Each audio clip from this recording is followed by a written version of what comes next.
Good evening, everybody. How are you all today? You braved the rain. Erev Tov, very good. I love coming here. I love it. First of all, always old friends, always a few new ones, but all your Hebrew songs. You know, it's great. How do you all sing in Hebrew? I know it's written in English. You just follow the words. Jim, thank you. Great music. Thank you very much. Well, that's good. Okay, so first of all, do you all know Kim? Kim Trapp is the director of our U.S. office. And she's passing out some stuff. And we have more stuff over here, if anybody wants to take for your friends or whatever. And I want to pass around a sign-up sheet. Now, most of you are already on our list, I know. So if you're just not on the list, so put your name down. And if you are on the list, just put your name down anyway. You know the details, just the name. That helps me remember who it is I saw tonight, because tomorrow I'm going to forget, because that's what happens. Are we all getting to the age that that's what happens? It's okay. We've aged together. Oh, yeah, thanks, John. Yeah, he thinks he's a youngster. But he likes to remind me that we first met in 1992. He was coming on behalf of this church, and he always likes to remember. He remembers me, and I had these little boys with kippot on, you know? Well, those little boys are in their 40s now. It is what it is, right? Okay, anyway. So, serious now. So as you know, Israel has been going through some very, very hard times. We've had some positive things recently. I'm sure you were all glued to the television as I was right before Simchat Torah began. I don't remember what date it was, October, so middle of October. The remaining 20 live hostages were released, and this was just unbelievable for all of us. It was. And it was also, I have to say, a very powerful experience just before that, when President Trump came to Israel and spoke from the Knesset and announced the deal. I don't really call it a peace deal. President Trump really wants peace in the Middle East. He really does. And I do too. I just don't think we're there. But if President Trump wants to say we're on the peace, it's fine. You know, we're not. The war is not over. We're having a break of sorts. But I have to say that the very fact that this deal did get done and allowed these 20 people to come home, and exactly 2 years, because for us, the date of this terrible tragedy, October 7th, was actually Simchat Torah, which is the final day of the Feast of Tabernacles. And it's a day that is always one of the most joyous days of the year. We dance and sing in the synagogue, both in the evening and the next day and the next morning, rejoicing in the Torah. And, you know, with all the Torah scrolls are taken out of the ark, and people take turns carrying them around and singing and dancing. And it's the day that we complete the annual cycle, which begins Genesis. And we start with Genesis, the first Shabbat after Simchat Torah. And then on Simchat Torah, the following year, we complete and read the last chapters of Deuteronomy. And, you know, so that's always a joyous time. And this is the day that those terrible terrorists chose to attack and destroy. And they not only did a terrible thing that day, but they really defeated us that day, okay? That was a day when, in just one day, 1,200 people were murdered on that day. Hundreds were taken hostage, like 250 or something were taken hostage. And tortured, and it was just, you know the story. I don't have to tell you. It was just terrible.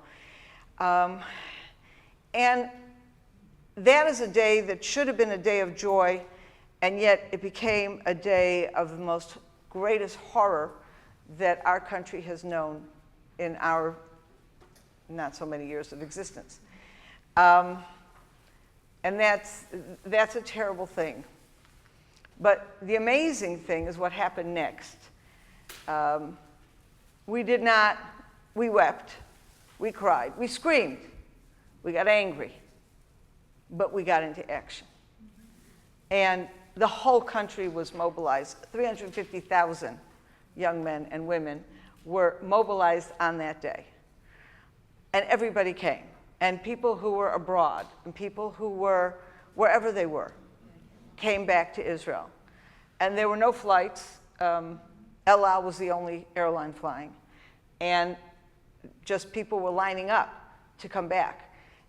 And I said this to somebody just last week, that these young men who were on holiday, maybe they're in a university, maybe they're working, and they were off, whatever they were doing, and they heard about the war, and they all flocked to one of the cities where El Al flies from, waiting in lines, sleeping in airports.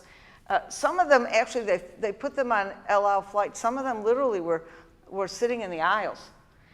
And El Al cooperated, of course, because we were all part of this mission, bring these boys home. Now, someone said to me last week, that's crazy. Who lines up to go home to join a war? To put themselves in danger? To go onto the front line? That makes absolutely no sense. And yet that's exactly what happened. And for 2 years, we have been living this hell. A terrible situation. On the one hand, the hostages, what we could only imagine as we saw their families pleading with whoever would listen, whether it was in Israel, outside, around the world. Of course, the United Nations just laughed at them. They met with everybody they could think of who might have influence to try to get them out. And we are grateful that this happened, and we have a lot to thank President Trump for, and that he did help on this. But this was all part of an agreement, and the agreement was actually brokered by the Americans, pulling in a whole array of Arab nations. And the idea was to some of the Arab nations are, okay, fine, but there were two nations, they're not both Arab, Qatar, which is Arab, and Turkey, which is not Arab, but Muslim. Right. And these two countries are pulled in to this deal. And on the one hand, it was very important that they were pulled in, because they're the only two countries who could possibly influence or pressure Hamas and force them to release these hostages and to comply. The downside, however, was that this deal brought them in to a deal, to a relationship. And I have to tell you, in no uncertain terms, no one in Israel wants a relationship, either with Qatar or with Turkey. Right. These were the main bankrollers of Hamas. And Turkey, Qatar is a very dangerous country. Qatar is wealthy beyond belief, as are all the Gulf states. But Qatar, these certain types of Arab countries, these very wealthy ones, mostly in the Gulf, have a mentality that is very hard for us to understand. Okay? So, first of all, they love money. Now, a lot of people love money, okay? But it's not just that they love money, but they know how to use money to get what they want.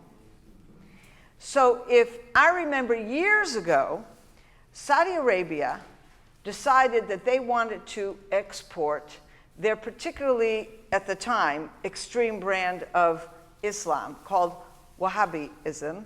Now, I think they've been way left behind by Hamas and the Muslim Brotherhood and Al-Qaeda and ISIS and all these people way, way worse than the Saudis ever were.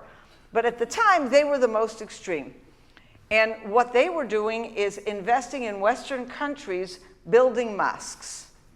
I don't know, you may have remembered this. Suddenly, in cities where you didn't know that there was a Muslim, let alone a mosque, mosques are sprouting up. And what was happening is Saudi Arabia built the mosque and sent along the imam. The imam is the spiritual leader or the preacher, and he would come and quietly, and this was particularly happening in the UK, quietly spreading their influence. And particularly, for example, in the UK, where they had a very large population of Muslims, but who were not Arab and who were not necessarily extreme. For example, from Pakistan, okay? And in this time, we're talking, let's say, the 70s, where these Muslims are really assimilating into, I mean, they may be Muslim, but they're assimilating into British mentality, British culture. And then you have these imams coming, and they're drawing the young people, and they're saying to them, well, your parents are compromising on their Islam, right? We're the real Islam. And they start creating a much more radical class of Muslims, not in Saudi Arabia, in London, okay? And this was started to happen in the United States as well. There are people who have documented this, Charles Jacobson, Steve Emerson. This is stuff I'm going back years. That was Saudi Arabia. And another thing that they were doing was funding Middle East studies departments in universities, okay? But at that time, Middle East studies departments, yes, they had some professors who were very anti-Israel, but you were only really exposed to those professors if you happened to be studying Middle East studies. If you were studying history, math, physics, whatever, you had no exposure to this, and it was a very isolated type of phenomenon. And then came Qatar. Qatar has been doing this for years, quietly.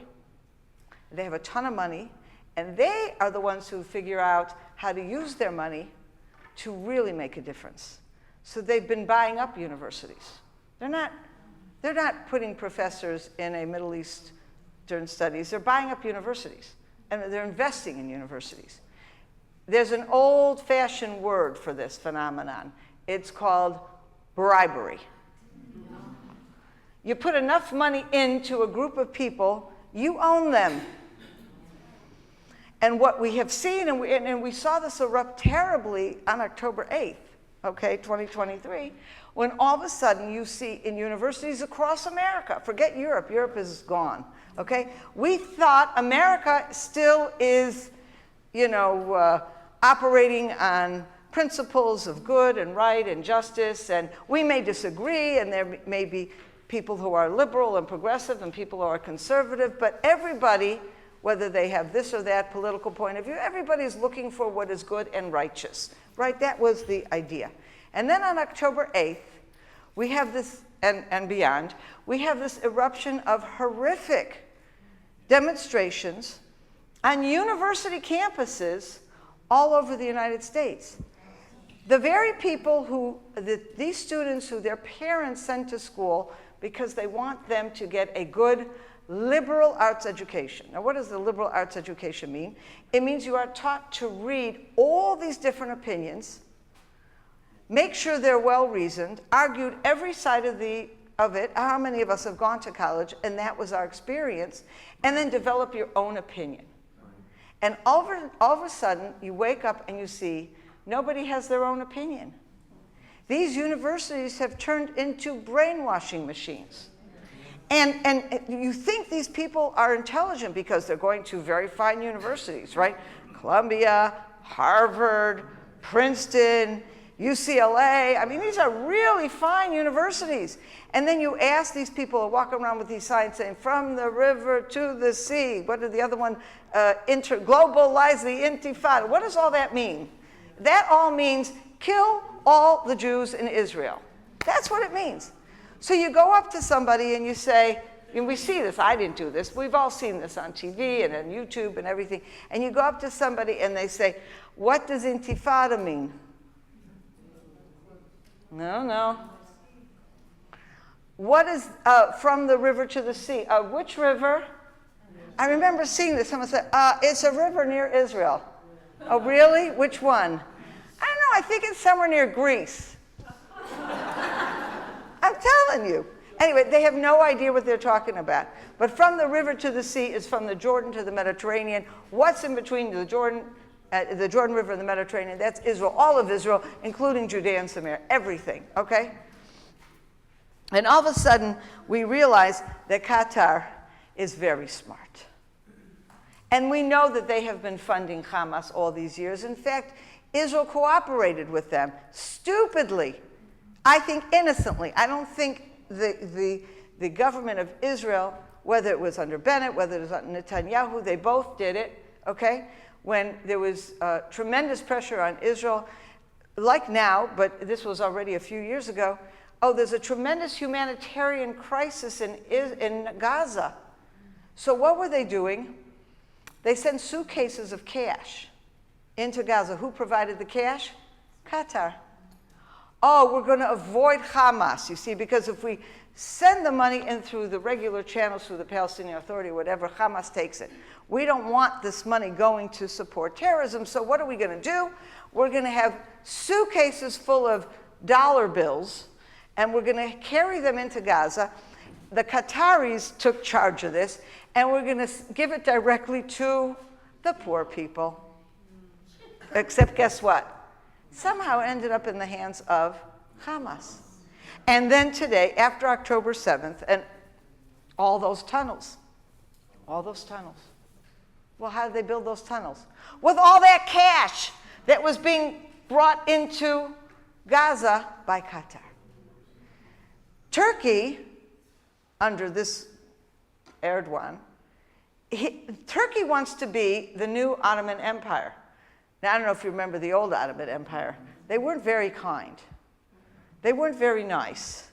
And they occupied Israel and were not Zionists by any means, okay? And what they were is the empire. In other words, the Ottoman Empire controlled all of the Middle East. All of the Arab and Muslim countries as we know them today were part of the Ottoman Empire. That's what Turkey wants to be.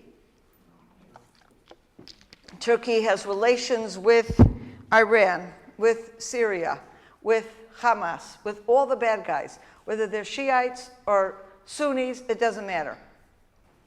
These are the two fellows, Turkey and Qatar.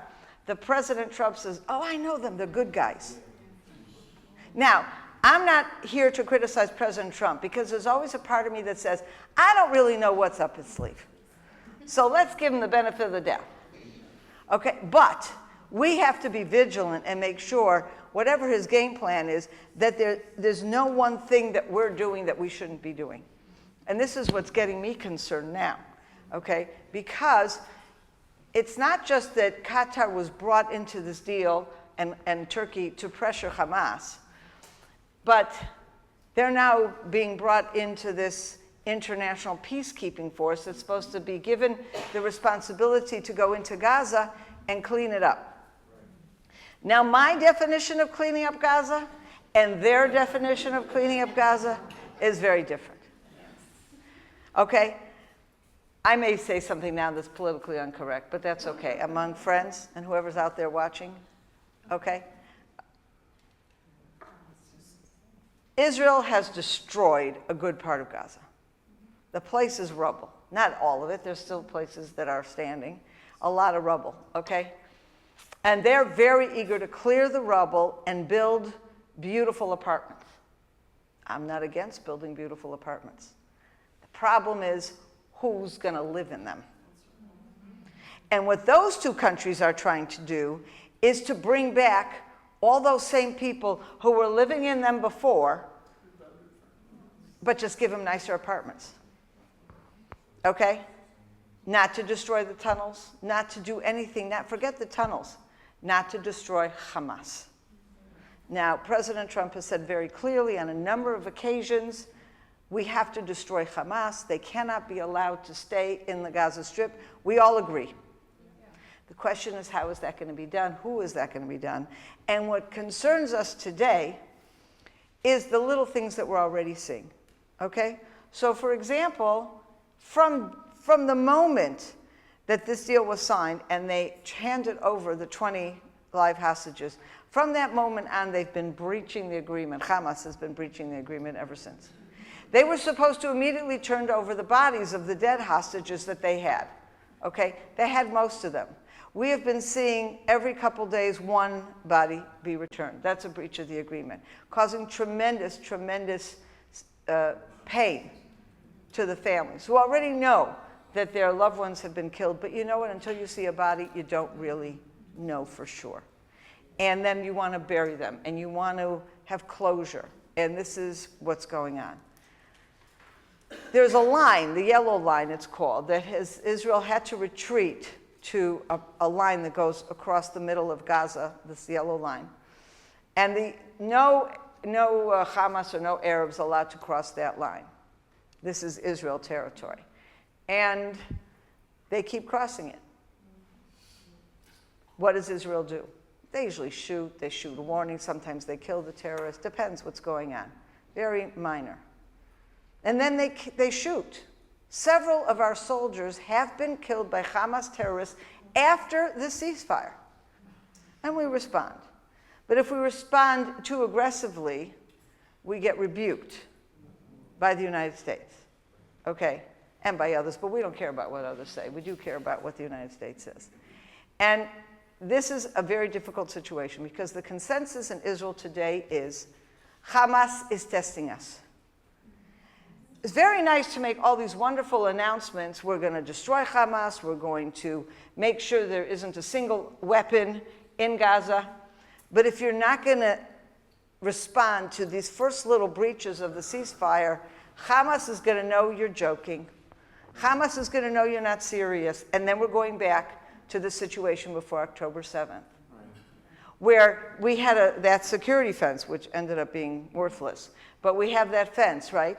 And it was very clear that no Arab, no Gazan was allowed to come within, I don't know, a few hundred feet of the fence, because then Israel would see that as a threat and shoot.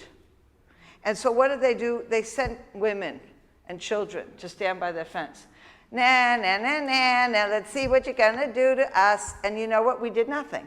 Because what are you going to do? Shoot women? Shoot children? And then they sent terrorists. And they went like this, ha ha, ha ha. And we didn't shoot them. And they sent fire balloons. And we said, oh, but nobody got killed. All that happened was a field got burned. What, are we going to bomb Gaza because a field got burned? You know, what do you go? Lives of people versus a field of tomatoes. But that's wrong thinking, because they're testing us. And if we don't respond immediately and super aggressively, we're inviting the next October 7th. So this is where Israel is today. And I would say the approach that I am presenting today is an enormous consensus in Israel, right, except for a few fringes on the extreme left. But the country, right, left, and center, is united in this view of Hamas and of Gaza. And these are our challenges. This is what we're dealing with. And we're dealing with international pressure, especially from the United States, because the United States is a dear friend. And President Trump does wonderful things for Israel. And so we're in this between a rock and a hard place. Do you go up against President Trump because you feel you're being threatened? Or do you kind of come to compromises because you need American support? Okay. I personally think that we have to be sure to be tough. Okay? And I do believe that if we're tough and we succeed, we will gain the respect of the Americans and of the Trump administration. But that's my personal point of view. But what I just wanted to kind of spread before you the kinds of things that Israel is facing today, the tensions that we're involved with and that we're concerned about. As I look back, though, on this past 2 years, as I said, we have recently started, our Torah cycle. Do you follow that Torah cycle here? Yes. You do, that's what I thought. So we just this past yesterday, actually read Vayera. And I want to juxtapose to yesterday's Torah portion with the Torah portion before. And what we see here is two stories that begin with the same words, okay? Lech lecha. Go forward. Okay, now last week's Torah portion, Lech lecha, that's called Lech lecha after those words. And this is what Scripture says, Genesis 12:1. The Lord said to Abram, go forth from your country, from your birthplace, from the house of your father, to the land that I will show you. And with that Lech lecha, that command from God to go forward, begins the entire relationship between the God of Israel, the people of Israel, and the land of Israel. Because Abraham is first selected and he becomes our first forefather. He fathers the nation of Israel, so to speak. And the God of Israel reveals himself to him, to the people of Israel, through Abraham, and promises him in verse 7, the Lord appeared to Abram saying, I will give this land to your children. And then we have the gift, the promise of the land of Israel that is given to the children. And so how does that process begin? With the words, Lech lecha. And we have a tradition, a Jewish tradition, that Abraham was tested 10 different times by God. There is only one place in Scripture where it actually says that God tested Abraham. Okay, and that's what we read yesterday. And that is in Genesis 22. After these things occurred, the Lord tested Abraham and called to Abraham, and he said, here I am. And he gives him this commandment. Take your son, your only son, who you have loved, Isaac, and Lech lecha. Go forward to the land of Moriah and bring him up there as a sacrifice on one of the hills that I will say to you or show you. Okay? So first of all, we have this word Lech lecha only appears in these two places. Okay? And the second place it appears, it is a place where God, the Scripture tells us God is testing Abraham. And our tradition has it there were 10 different times they were tested. There's a bit of discussion as to what are those 10 times. But everybody agrees that the first one was the first Lech lecha, and the last one was the second Lech lecha. In other words, these two Lech lechas basically create a sort of enclosure that encapsulates the challenges that were presented to Abraham and that he passed. The first one was to go make Aliyah, go to Israel. We were actually, I was in a Bible class like a week and a half ago when we were studying this. And the teacher, who is Israeli, born in Israel, never moved to Israel because that's where she always lived, she's saying, yeah, you know, I think it's difficult for someone to leave where you grew up and go somewhere else. It sounds like it's difficult. And there were a few of us there who had made Aliyah, and we said, oh, believe me, it's difficult. I personally had a much easier time than I expected, but you know, everybody has a variety of experience. But it's difficult to pick up, and this is what Abraham is told to do. Pick up, turn your back on everything you know and everything that's familiar to you, including your family, and go to this land. And God says, to the land I will show you. Similarly, when we get to the second Lech lecha, I mean, talk about, that is the most difficult. I can't imagine a sacrifice, a test more difficult than this, where Abraham is commanded to sacrifice his only son, the son that he waited 100 years for. Okay? And again, though, we have another similarity, not just the word Lech lecha, but when he tells him, you're going to the land of Moriah, and then bring him up as or sacrifice him on one of the hills that I will show you, or that I will, tell you exactly which one when you get there. So both of these have both this go forward, Lech lecha, and also this element of, I'm not giving you all the information yet. Only when you get there are you going to get the final information. It's kind of like, I don't know, like a treasure hunt or something. You have to go through all these things until you find it at the end where the treasure is. And of course, I'm not going to go into today what the sacrifice of Isaac is, because it's extremely difficult, and I will never teach it because it's too hard. Because no matter how, and I've studied it over and over, no matter how many answers I have read and heard about it, there's still too many questions. So I'm leaving you with all the questions. But I think what we all can appreciate is the enormous sacrifice of a father who was asked by God to sacrifice his son. And what that's setting up is a paradigm for being willing to sacrifice, being willing to make the ultimate sacrifice because of your faith in God, because you are following God's will. And I think it is that message that if I look at these two Lech Lechas, that is really the most profound message, and a message that we all take with us. And I'm not making this up. I've heard this from many rabbis and many teachers, and what this understanding is actually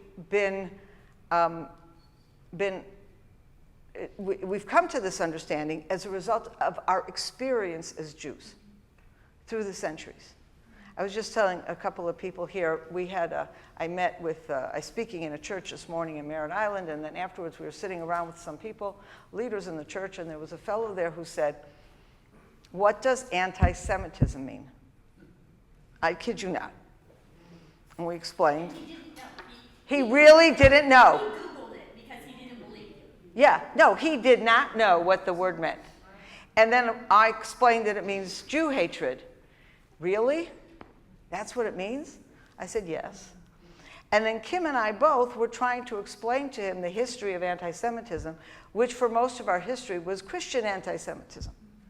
They invented all these terrible ways of persecuting Jews. I mean, the Romans started it, but the Christians perfected it. And he had no clue whatsoever that there was such a thing as Christian anti-Semitism. Anyway, we as the Jewish people who suffered anti-Semitism since the destruction of the Second Temple and our exile from the land, for almost 2,000 years, as we're bounced around from nation to nation, we have suffered anti-Semitism. Sure. And anti-Semitism is not just something you put on a poster or you study it in school and you learn statistics. Anti-Semitism included the most horrific attacks against the Jewish people, as individuals. In the Middle Ages, in the Crusades, Crusaders would round up Jews, put them in synagogues, and burn them alive with their children. Or they grabbed children and they tortured them in front of their parents. Now, you've heard of some of these things in the Holocaust, but Hitler did not make this up. He had a long history of pogroms and crusades and the Inquisition and all kinds of things that he learned from. And many times during these centuries of anti-Semitism, Jews were given the choice: abandon your faith and we will stop the torture. And they said no. That is what Abraham's test is telling us. When God tells you the first Lech Lecha, go forward, follow my word, go to this land, I will make of you a great nation. Through you, the nations will be blessed. And as that nation comes to form, and we have Abraham, and then Isaac, and then Jacob, and then the children of Israel, God fills in that promise. What does it mean to have a relationship with God? It means to worship God, not to worship pagan gods. It means to be true to the principles and the rules of the Bible, to be honorable, moral. Okay, we know what that means, and we know what it means to follow our faith and to follow that original command of Lech Lecha. But through the centuries, we also learned that with that first Lech Lecha came the last Lech Lecha, sacrifice. And through centuries, parents sacrificed their children, not because they wanted to kill their children. They sacrificed their children rather than give up their faith, rather than give up their identity.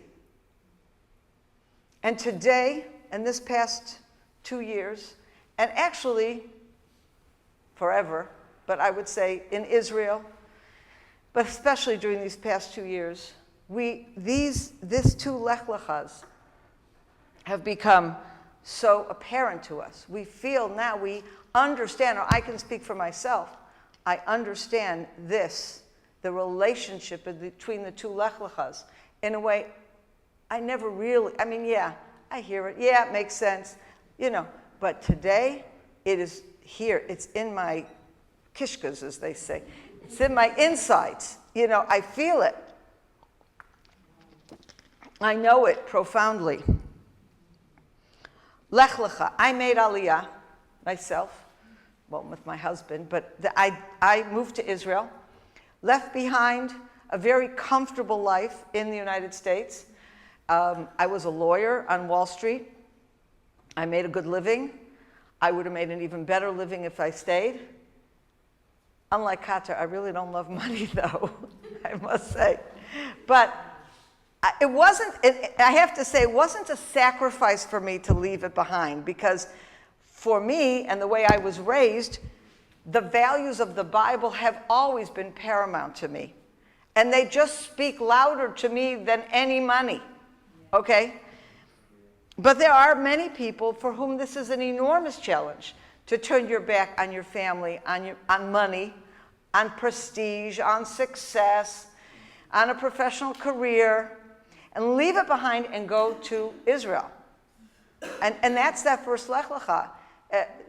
The people, I mean, there are people who came to Israel because they were fleeing persecution and anti-Semitism. But there are people who came to Israel not because they were fleeing something, but because they were going towards something, because they were hearing the call from God, Lech Lecha. And if I think about this and what this means in the relationship between the first and second Lech Lecha, we experience this in my own family. Many of you know, I was here less than a year ago and told this story. My nephew was killed in Gaza. He was a soldier, and he was killed in Gaza January 1st, 2024, just a few months after the war began. And I think his story is this, okay? So first of all, I made Aliyah first. I'm the oldest in my family. My brother's the youngest. There's 7 years between us. And he always wanted to make Aliyah. It was definitely, you know, in the cards, but he had a very long haul, and he wanted to finish his education, which meant a PhD and an MD, and residency, and a specialty. He's a very smart guy. Anyway, they did make Aliyah 25 years ago. Their oldest had just turned 6, and she was going into the 1st grade. Their baby at the time, child number 3, was Amichai. He was 1 year old. And they came to Israel, and I must say, they fell in love from the beginning. But it wasn't easy, especially for my sister-in-law, who, no matter how hard she's tried, she's never really learned Hebrew very well. She manages. She's good. Okay, we love her dearly. But it's been a struggle. And she herself has never regretted moving to Israel, and she saw how wonderful the country was for her children, and she made friends, and okay, so she doesn't know Hebrew so well, you know, but she managed just fine. And of course, they were the last of our family to move to Israel, and we are 4 siblings. We all live in Israel. Later, my parents came. Our whole family is in Israel. It's amazing. And the 4 siblings, we are all in Karnei Shomron, so we're a bit of a clan, you know, in the town. Amichai was, you know, he went to school. He was a really amazing kid, quiet, you know, but he was very good at making friends. He had a lot of interests. So he loved to study Bible, and he was a black belt in karate or in Krav Maga, one of those things. Okay, don't take him on, you know, as martial arts. He was the most musical kid you could imagine. He played several different guitars, electric, acoustic, bass. I mean, I don't know, are these all the same kind of guitars? I don't know. He knew how to do them all. And he loved to hike. And one of his favorite places to hike was in the valley just below Carne Shomron, the Kana River Valley. Tons of beautiful paths and streams and amazing. And he's tremendously curious. He loved science, he loved math, he just loved all kinds of stuff, loved nature. And he served in the army. He did his 3-year, he first went to yeshiva for 2 or 3 years. We made a film once, CFOIC, where we have to find that film, just that little piece. There was a film we made, and at the time he was studying in yeshiva in Hebron. And so I wanted somebody to stand in front of the Tomb of the Patriarchs and, you know, talk about this is our heritage. I said, Amichai, could you do that? He said, sure, I'm up for that. And of course he had great English, so it was perfect, and he stood there. And at the time he had very long hair. He looked like a hippie. You know, you got to keep on his head, long hair. And he's standing there in front of the Tomb of the Patriarchs saying, this is our heritage. It was like, great. Anyway, after a few years studying Bible and Talmud, he went to the army, and he not only did the regular service 3 years, he stayed longer. He was a commander. He was a commander of infantry and a very highly respected soldier. And after about 4 years, he finished the army, and he decided he wanted to study computers and math. But first he wanted to have an adventure.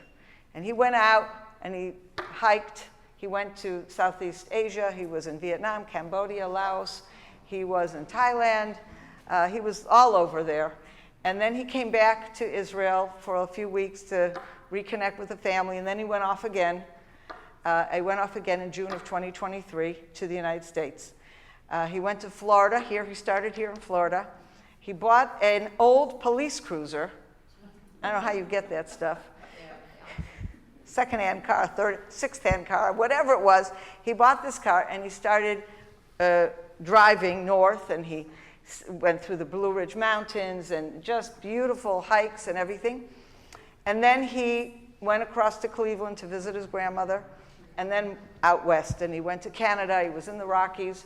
And when the war broke out, he was in Salt Lake City.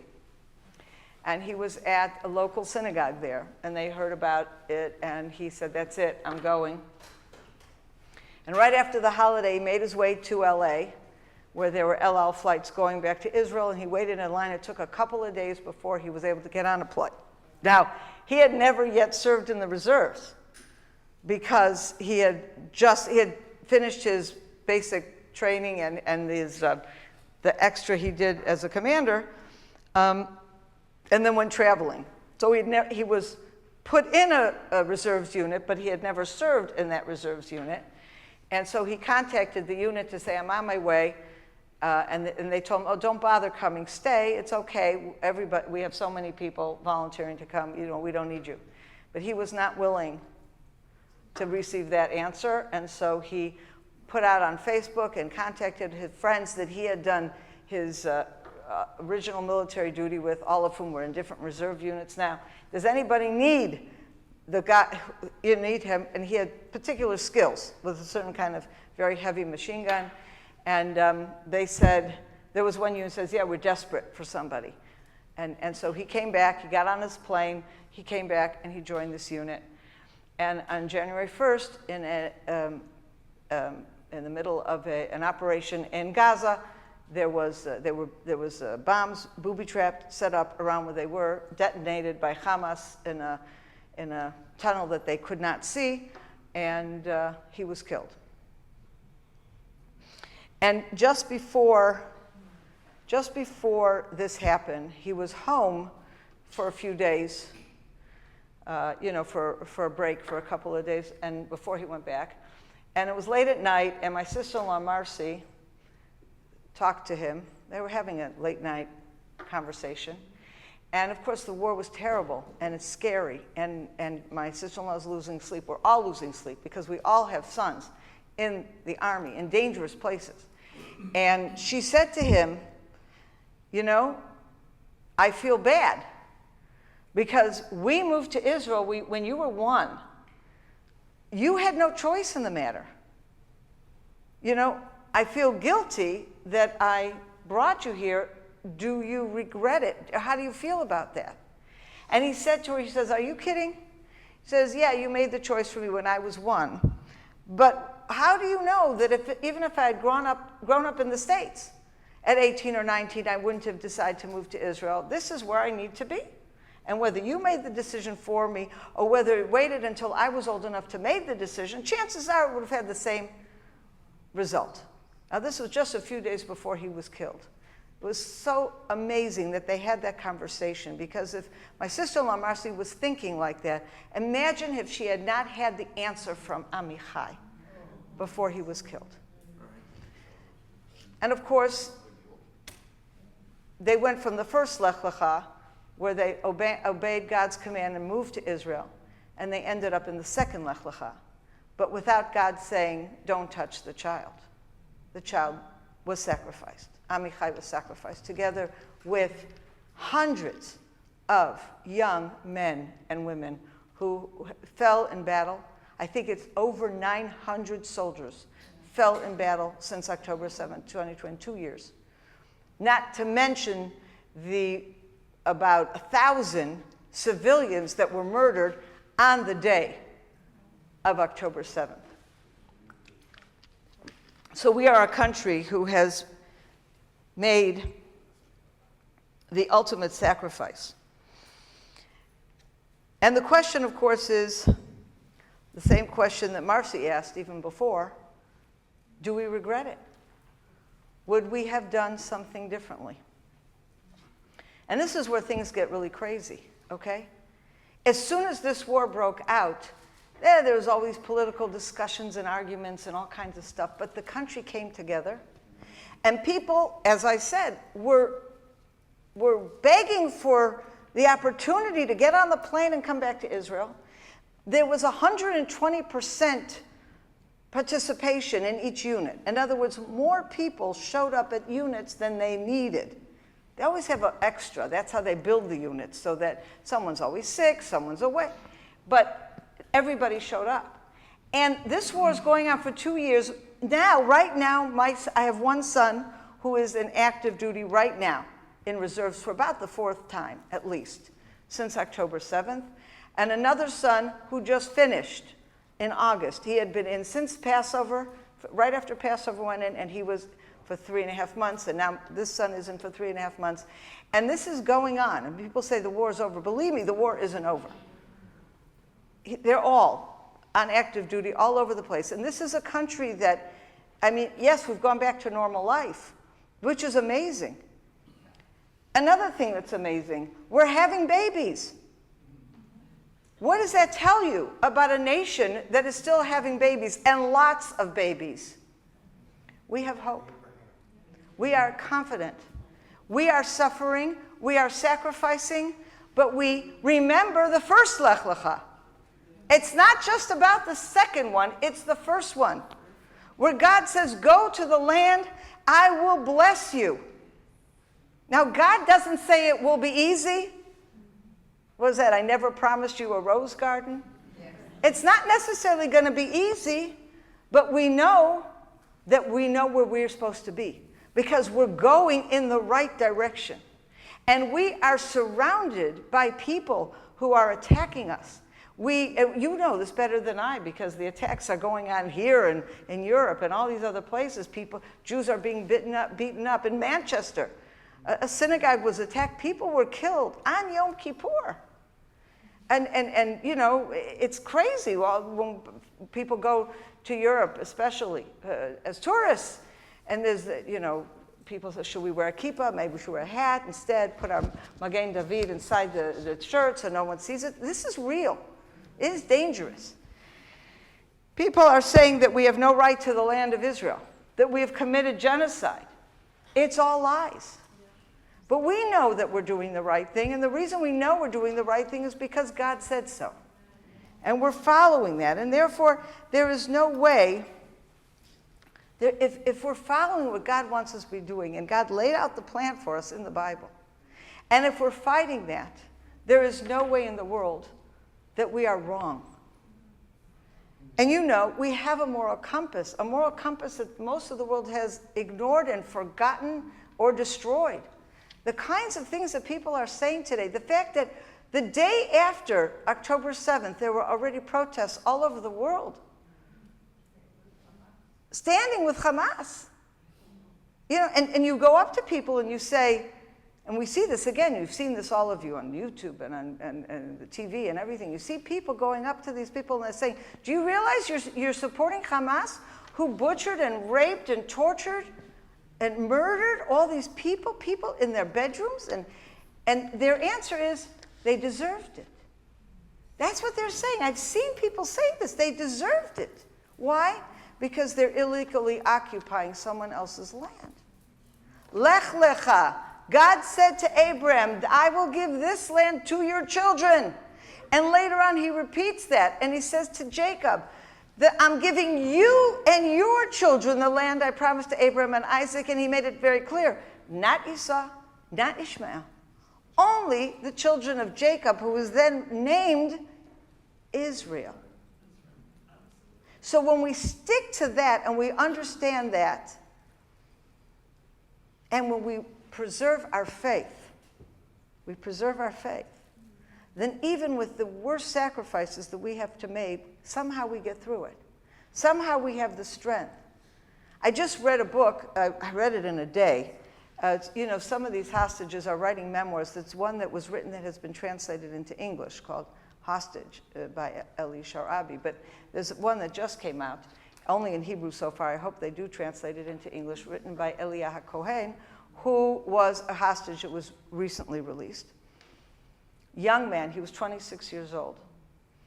And he is a kid who grew up in a religious family, but stopped being religious, liked parties. He was at the Nova party. He liked parties. He liked having a good time.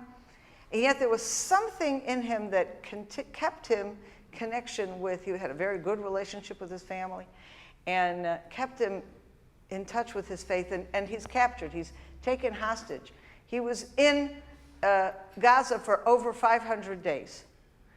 And when he describes, he says, I remembered how to put on the tefillin, you know, the phylacteries. He says, I didn't have tefillin, and yet every morning I did this. And I said all the prayers that I would say. And you know what those prayers are? It's the prayers, I will betroth you forever. God says, I will betroth you forever. That's what Jews say as they put on the tefillin. I will betroth, God's betrothing the nation. And he said this. He would recite the Shema. On Friday night, on a little bit of water, whatever they had, he would make kiddush every Friday night, and he would pray. And the other people that were with them, one of them was completely secular and had no background, but he wanted to participate in the prayers. The other two knew the prayers, and they prayed together. And he writes and he says, I don't know how much they believe or didn't believe, but there was something about these prayers that gave us all hope and gave us all strength. And I heard him later in an interview saying, I talked to God every day, and I felt he was there with me, and he kept me alive. And the fact that I had faith enabled me never to lose faith. So here's a man who made unbelievable sacrifice for the nation. And as he's living and surviving, he understands that it's not just about him. It's about the nation of Israel. He wasn't just picked out because his name is Eliyahu Cohen and the guy didn't like the way he looked. He was picked out because he was Jew, because he was in the land of Israel. And the people who are fighting against us are first and foremost fighting against Israel. They don't want us to exist. They don't want God to exist. They are fighting against the plan that God brought to the world. God set up the Jewish people to be a light unto the nations. Not because we're better than anybody, but he selected us, through us, to bring the word of God, the Bible, to the nations. And you know what? What we're seeing today is a very clear black and white path. There's evil and there's good. We saw evil, like this Elia Cohen, his book keeps saying over and over, I never believed people could be so evil. And every day, it seemed, they got more depraved and more evil. To the point he says, how can human beings be so evil? He was witness to ultimate evil. And he and us and people like us are representing ultimate good. And there's a battle out there. And we have to be ready to do that battle. We have to be ready to stand for what is right and what is good. We have to be ready to stand for the truth, for God's word. And it's not just about Israel. Israel is a litmus test, because the people who are standing against Israel are standing for evil. It didn't used to be that way necessarily, but it is definitely that way today. And we have no choice. We have no choice but to stand up and stand loud and stand clear. And we have to do two things. We have to remember our faith, which will give us optimism. Do not ever give up. Things look bleak and things are difficult, but we know it will be good. And at the same time, we have to hold on to what is right and what is good, even if that means making sacrifices. And we're a nation now that is making sacrifices every single day. And I just want to turn to all of you and thank you, because for years I've been coming here to fellowship, and you have been partners with us, helping us through difficult times and good times. You have helped support us when we were trying to put up playgrounds for kids, or when we were trying to fund some program in a school. And you here physically have built a beautiful park in Kadumim. That didn't make anybody safer. It made a lot of people happier. I could tell you my family goes out there in the summer, we have a blast. Okay? That's good too. And now our biggest challenge is security. And thanks to people like you, Christians all over the world, we are keeping our communities safe and enabling us, our people, the people in Judea and Samaria, to stay put. No one's running away. No one's running away. And there have been many sacrifices on the battlefield and in the communities themselves. Hamas is next door. We know it. So we are just staying put. And we're having families. We're having babies. I'm not having babies anymore, but thank God my children are having babies. Okay? And this is who we are, and this is what you have chosen to sign up for as well, because you're standing with us in partnership as we face this together. I have a short film that I want to show you, fresh off the, it's not even completely finished, so we have to make it a little better, but I wanted to be able to show it to you, and it will give you a sense of how the support for CFOIC over this past 2 years has made a difference, particularly by keeping us safer and protecting us. We're willing to sacrifice, but we are not martyrs. Our goal is life. We want to live, and we want our children to live, and therefore we will go out of our way. Yes, we won't compromise our devotion to what God wants us to be doing, but at the same time we will do whatever we can to protect our people and so that people can live. Thank you.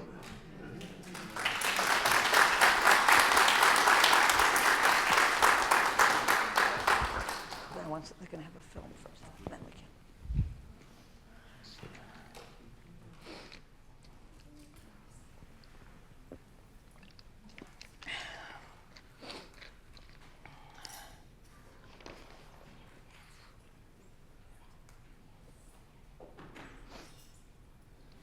You are fantastic. Thank you. Thank you.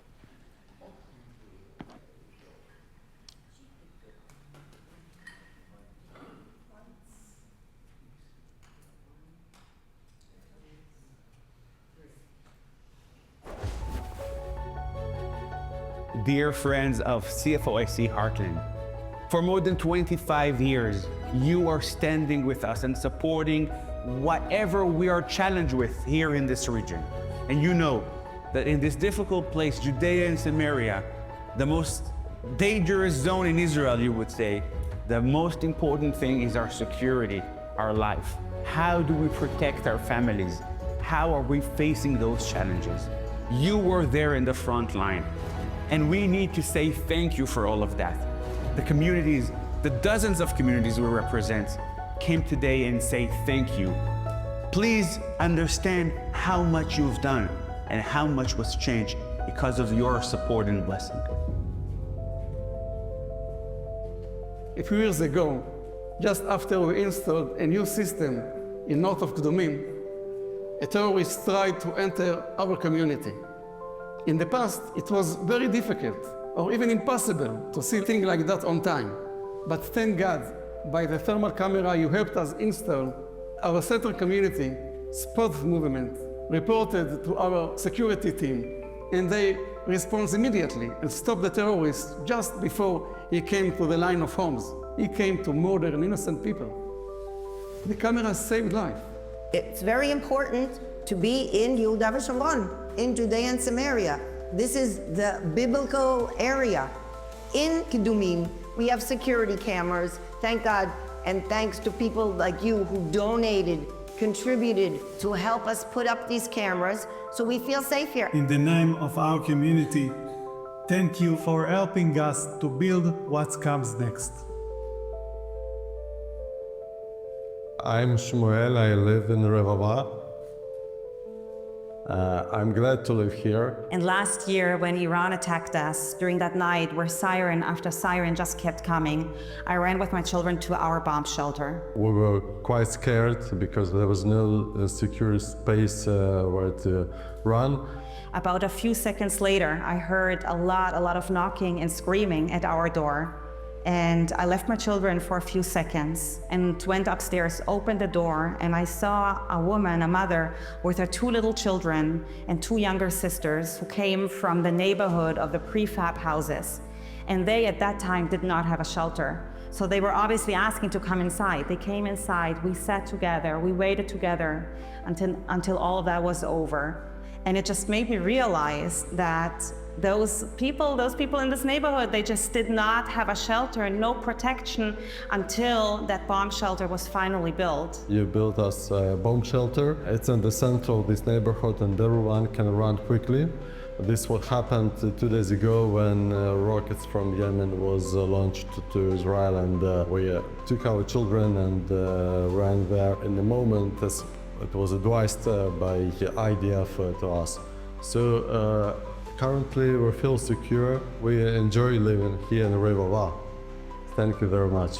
That it's really more than physical protection. It's really a lifeline, and this is what makes community.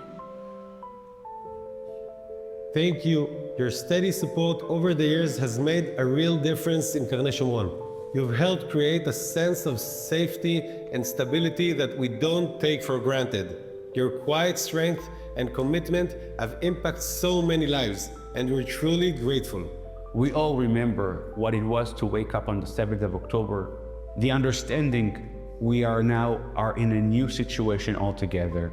The horrific views and what we saw in the biggest terror attack since the establishment of the State of Israel had us moving and shaking. Today we had a threat of hundreds of armed, well-trained terrorists attacking a community, invading it from all sides.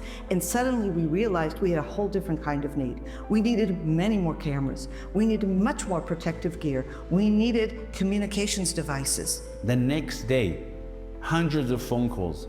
My phone crashed. People of Judea and Samaria and all the communities reached out to us and said, we need your help, we need your support. The husbands were already gone into the war as reservists. There was community after community left alone with all the ladies and the children. We were able to come through, thanks to our wonderful donors, and provide them not only with security equipment, but also with all kinds of things, programs and assistance to help strengthen the community. We're living in really crazy times right now.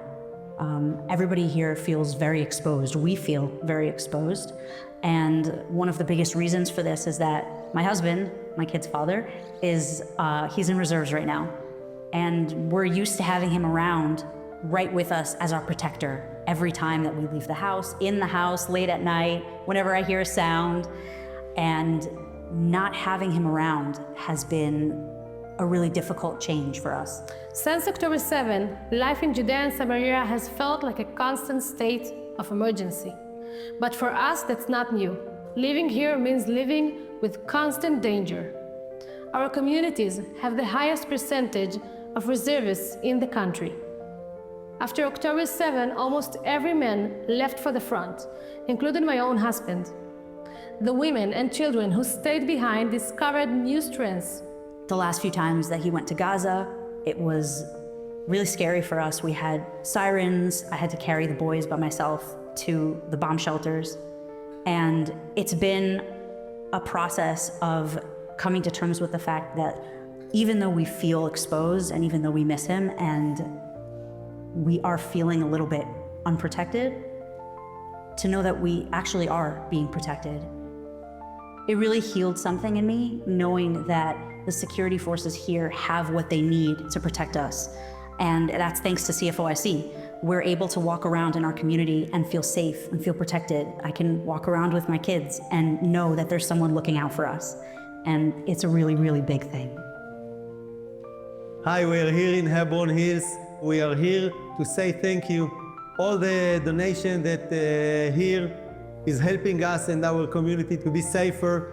We have here the equipment for the firefighting, and it's helping us to be first in the field and to fight the fire. This amazing equipment, we just got it a few months ago, and we already used it. A week ago, we had a big fire down here next to the fence, and we were able to put it down quickly. This equipment is a game changer in the way that we can fight fires. So thanks a lot. It's been great help. Right now we're standing in the war room of Adora. You have in back of me a whole bunch of screens, and we have a person that's paid 24/7 in order to watch and keep the security up over the yishuv. A year ago, we had this tremendous miracle that happened, and I just want to thank CFOIC for being part of this miracle. What happened was, Friday night, all the families were sitting in the yishuv, enjoying their meal, when 3 terrorists cut through the fence and were caught by the cameras donated by you. They had the intention to doing a massacre. They had M16, axes, and multi-cocktails, and they just wanted to do, as you can imagine, horrific things. The miracle was that we had the sensors go off right in the right location. The camera was exactly where it had to be. They were only a few hundred meters from the houses. It could have been a horrific, horrific scene. It was the first breach into a yishuv and the only one since October 7th. And thank God, because of your generous gift, we were able to prevent this massacre from happening. And we really, really want to thank you for being part of our miracle. Thank you. So we're right at the beginning of the Hebron Mountains. And what you see in back of me is a great picture of what Adora is doing. Basically, we're surrounded by all these villages. And Adora is what's stopping them from connecting and then being able to go into Israel, thank God. And what we're doing is we're staying here and growing, and we want to bring peace and prosperity to the land of Israel. I would like to thank you for your friendship and support. Thank you, CFOIC, for caring and making this happen. Whoever saved one soul from Israel is as he saved an entire world. So thank you very much. Thank you, Christian Friends of Israel community. Thank you, CFOIC, for caring and for helping us feel safe in our homes. I can't begin to express thanks to you. You did this, you made a difference. We could not have done this without you. Toda rabba.